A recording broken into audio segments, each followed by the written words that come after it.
आप सभी भगवत जनों को सादा जय श्री कृष्ण। आप श्रवण कर रहे हैं भागवत महापुराण का 10वां स्कंद। भगवान श्री कृष्ण के चरणों में प्रणाम करते हुए हम स्वाध्याय को आरंभ करते हैं। कृष्णाय वासुदेवाय हरये परमात्मने प्रणत क्लेशनाशाय गोविंदाय नमो नमः। सभी को प्रेम से जय श्री राधे, जय श्री कृष्ण। 10वें स्कंद के 43वें अध्याय में कुबलिया पीड़ का उद्धार और अखाड़े में प्रवेश की कथा आज हम विस्तार से श्रवण करेंगे। श्री सुखदेव जी बोले, हे परीक्षित, भगवान श्री कृष्ण तथा बलराम जी शौच आदि के कर्मों से निवृत्त होने के लिए नंद बाबा के साथ रंगभूमि में नहीं गए। वहां रंगभूमि में दंगल के बाजे बज रहे थे। जब भगवान कृष्ण चंद्र रंगभूमि के द्वार पर पहुंचे तब वहां कुबलिया पीड़ नाम का हाथी खड़ा हुआ था। तब भगवान श्री कृष्ण चंद्र ने उस हाथी के महावत से कहा, अरे इस हाथी को हमारे रास्ते से हटा दो। महावत ने अनसुनी किया। भगवान श्री कृष्ण बोले, अरे महावत, क्या तू नहीं सुनता? तुझे तेरे हाथी सहित यमराज के घर अभी पहुंचाना होगा। उस महावत ने अंकुश के द्वारा उस हाथी को श्री कृष्ण के ओर बढ़ा दिया। कुबलिया पीड़ ने बड़ी शीघ्रता से भगवान श्री कृष्ण को अपनी सूंड में भर लिया, किंतु वे पतले बनकर सूंड से बाहर निकल गए। उसको एक घूंसा मारकर उसके पैरों के बीच में छुप गए। तब कुबलिया पीड़ उन्हें ना देखकर अति क्रोधित हुआ। इधर उधर सूंड घुमाकर उन्हें पकड़ने का प्रयत्न करने लगा। तब भगवान श्री कृष्ण ने पूंछ पकड़कर उसे 100 हाथ की दूरी पर फेंक दिया। इसी भांति वे कभी उस हाथी की पूंछ, कभी सूंड पकड़कर घुमाते, दाएं बाएं घूमकर अपने आप को बचा लेते। कभी सामने आ जाते, कभी भाग जाते। इस भांति बहुत देर तक उस हाथी से खेलते रहे। जब उन्होंने हाथी को घूंसा जमाया तो वह तिलमिला उठा। वे उसे गिराने का प्रयत्न करने लगे। एक बार उन्होंने पृथ्वी पर गिरने का बहाना किया। हाथी ने समझा कि वे पृथ्वी पर गिर गए हैं।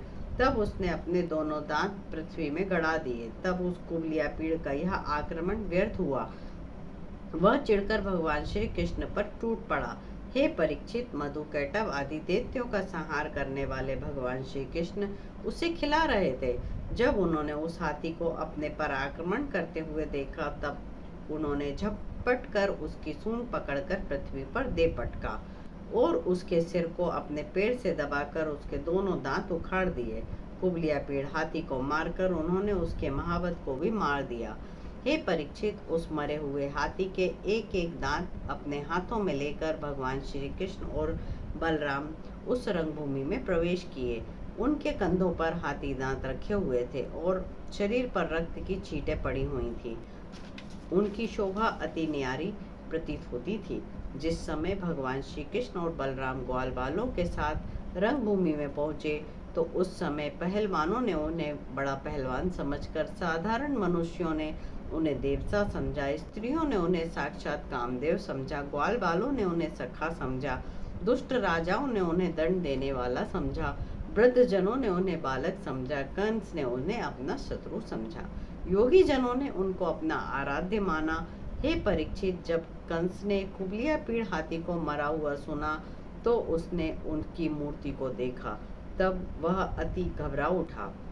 उसकी दशा विचित्र हो गई। उस रंगभूमि में मथुरा नगर और बाहर के स्त्री पुरुष विराजमान थे। उनके नेत्र भगवान श्री कृष्ण के दर्शन करके आनंदित हो रहे थे।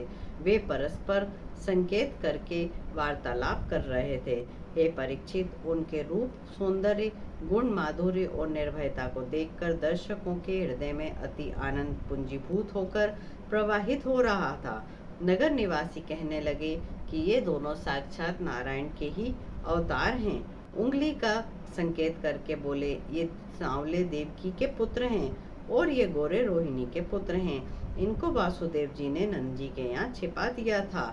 इतना ही इन्होंने पूतना, तृणावर, शंखचूर्ण, केशी, धेनुक आदि दैत्यों का संहार किया है।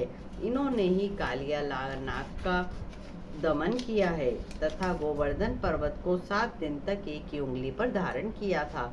वे ब्रजवासी गोपी और ग्वाल धन्य हैं जो नित्य इनका दर्शन करते रहते हैं।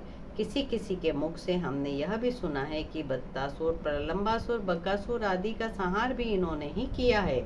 उस अखाड़े में जब इस प्रकार बातचीत हो रही थी, तब चारों भगवान श्री कृष्ण और बलराम को पुकार कर, हे नंद नंदन और बलराम जी, तुम दोनों ही वीरों में श्रेष्ठ हो। हमारे महाराज तुम्हारी कुश्ती देखना चाहते हैं। उन्हें प्रसन्न करने के लिए तुम्हें कुश्ती लड़नी चाहिए, क्योंकि तुम लोगों का धर्म है कि राजा को प्रसन्न करो। हे परीक्षित, भगवान श्री कृष्ण चंद्र तो यह चाहते ही थे। उन्होंने चारुण की बात मानते हुए कहा, हमको अवश्य राजा कंस को प्रसन्न करने का उपाय करना चाहिए, इसी में हमारी भलाई है। किंतु हे चारुण, हम लोग बालक हैं, इसलिए अपनी उम्र वाले बालकों से ही हम कुश्ती लड़ सकते हैं, जिससे अन्याय ना हो। चारुण बोला, अरे भाई, तुम दोनों तो बलवानों में अति श्रेष्ठ हो। ना तुम बालक हो, ना तुम किशोर हो। तुमने हमारे देखते देखते कुगलिया पीड़ हाथी का खेल खेल में मार डाला। अतः तुम जैसे बलवानों को तो हमसे लड़ना चाहिए, इसमें कोई अन्याय नहीं है। तुम मुझसे लड़ो और बलराम जी मुष्टिक से लड़ेंगे। इस प्रकार 43वां अध्याय समाप्त होता है। 44वें अध्याय में चारुण और मुष्टिक से द्वंद्व युद्ध और कंस के वध की कथा को कल हम विस्तार से श्रवण करेंगे। कर्पूर गौरम कर्णावतारम संसार सारम भुजगेंद्रहारम सदा वसंतम हृदयारविंदे भवम भवानी सहितम नमामि। प्रेम से बोलिए जय श्री राधे, जय श्री कृष्ण। आप सभी पे राधा रानी की कृपा हो। जय श्री कृष्ण।